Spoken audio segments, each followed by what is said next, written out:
Hi there, this is video 2 in my series of how I got my 5-month-old babies to sleep through the night. So my number one tip that I shared in the last video is not taking responsibility for the babies falling asleep. Especially with twins, but I would say with even one baby, if you make it your responsibility for them to go to sleep, they won't learn how to do it on their own. And as they become more and more aware of their surroundings, it will become harder and harder for you to keep them asleep as you set them in their crib. I have a lot of friends that talk about a 4-month sleep regression. And so what happens at 4 months old is that children become all of a sudden more aware of their surroundings. So babies who are used to being rocked to sleep are set in their crib and they stay asleep. When they're 2 and 3 months old, as they go through their different transitions through the night, as their sleep changes, as they go through their sleep cycles, each cycle they're able to kind of stay calm and sleep through them. But when they hit 4 months old, as they go through their sleep cycles and their sleep becomes lighter, they start to notice the room around them, the sounds, the lights, etc., and it makes them wake up. It's not a problem when they're younger than 4 months, but at 4 months of age, they just become more aware of the world. And so those little things make them wake up. My babies did not go through a 4-month sleep regression because early on, we taught them to fall asleep on their own. So as they go through their sleep cycles, they still kind of wake up like other babies do, but they don't need us to help them go back to sleep. They can kind of ride through those sleep cycles and go back to sleep themselves. So we have completely avoided the 4-month sleep regression by teaching them to go to sleep on their own from the start. So how do you do that with a brand new born baby? When you bring your baby home from the hospital, you want to hug it and rock it and hold it. You don't really want to set it down ever. But if you're a mom who's expecting twins, you have to, because you can't hold both of them all the time. It is impossible. And it's almost unfair to set your twins up with the expectation that you will hold them all the time and you will hold them until they fall asleep, because newborn babies come into the world not knowing anything. Everything they know, they're learning from what we're doing with them. So if my babies don't even know that it exists, that people rock babies to sleep. So they don't know that they even want it. It's not something they've ever been exposed to. However, if I had exposed them to that early on when they were little and it was easy for them to fall asleep, then as they started to get older and older and it's harder to put them to sleep, I would be spending all of my time rocking them to sleep because now I have 2 of them. So if you're a mom who is expecting twins, please do yourself and your twins a favor and don't set up the precedent that you're going to rock them to sleep. It's not practical for the long term. So with your newborn little baby, they're tired, set them down. Set them down, put them in their crib. My babies slept their daytime sleep on the floor of the living room because they slept so much. And if I had put them in the crib every time they needed to nap, they would have been in the crib like 22 hours a day and I never would have seen them. So there is something about that newborn period that I didn't put them in the crib. I didn't start putting them in the crib for naps until they were 2 months old. But at nighttime, they were in the crib. So when my babies woke up, okay, so you have your newborn baby, you hold it, you love it, and then when it needs to be sleeping, set it down. Set it down, and that could be on the floor in the living room, that could be in a co-sleeper, that could be in a cradle, that could be in a crib. So that's for daytime sleep. We did have a crib in our room for the first 3 weeks of our baby's lives.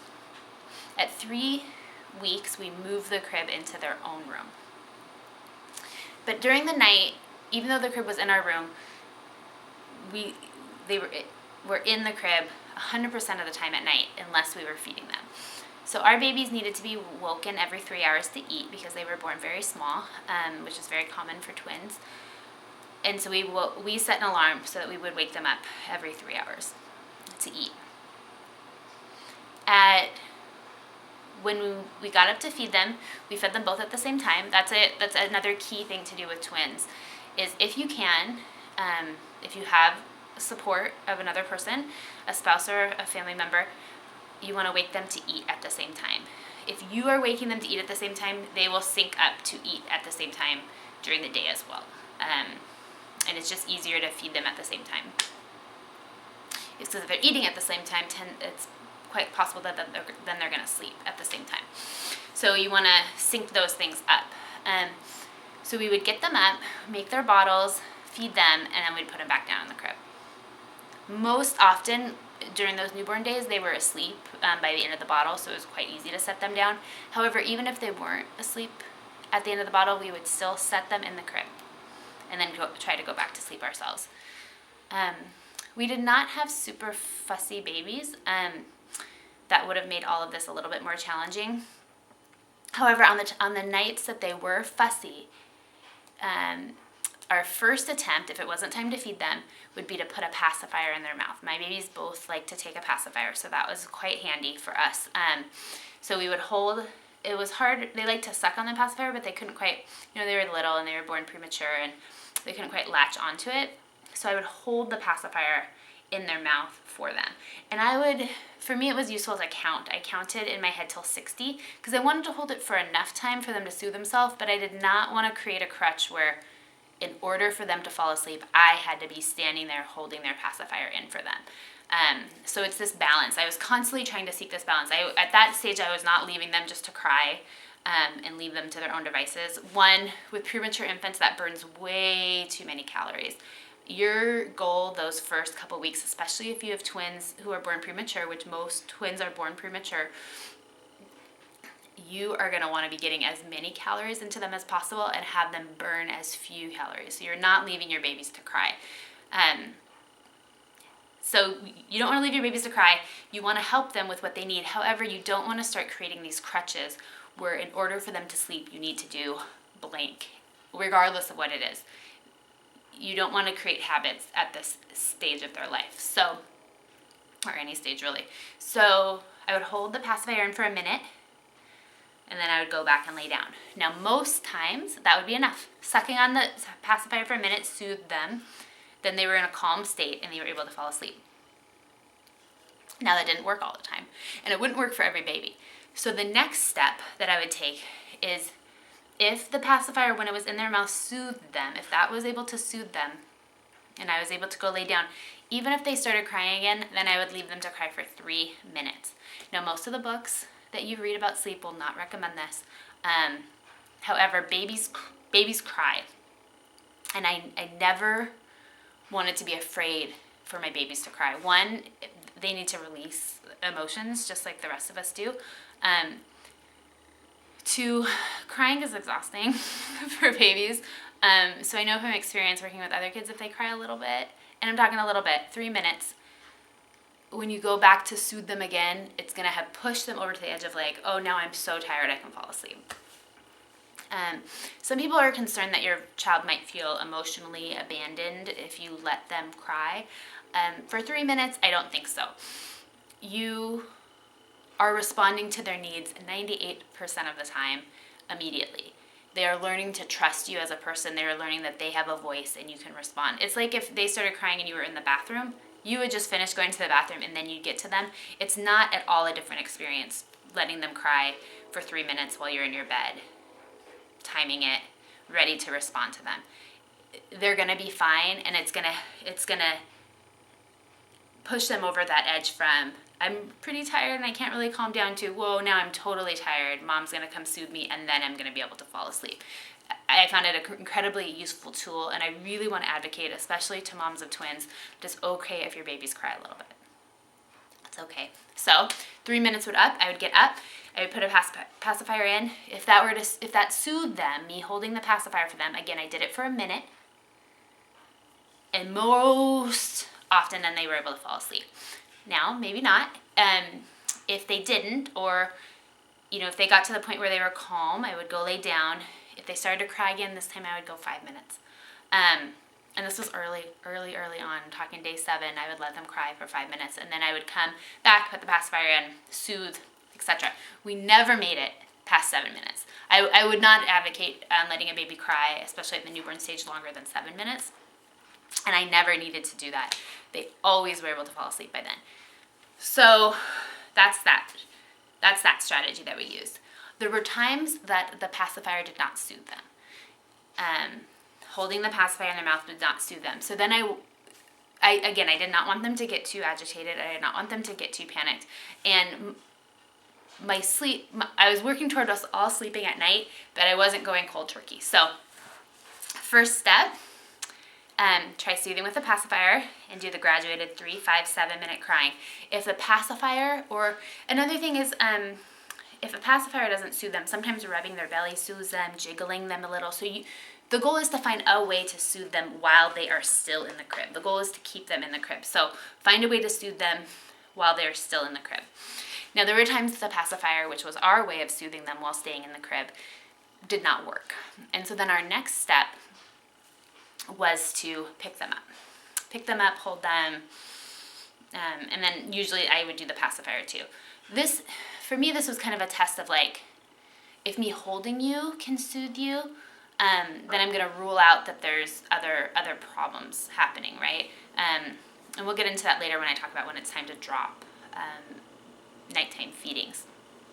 But I don't think I had an experience where picking them up and kind of cuddling them didn't soothe them. So again, I cuddled them, soothed them, but again, I'm counting. I'm going to do that for a minute. I'm going to snuggle them good, get them nice and calm for a minute, and then I'm going to put them back in their crib.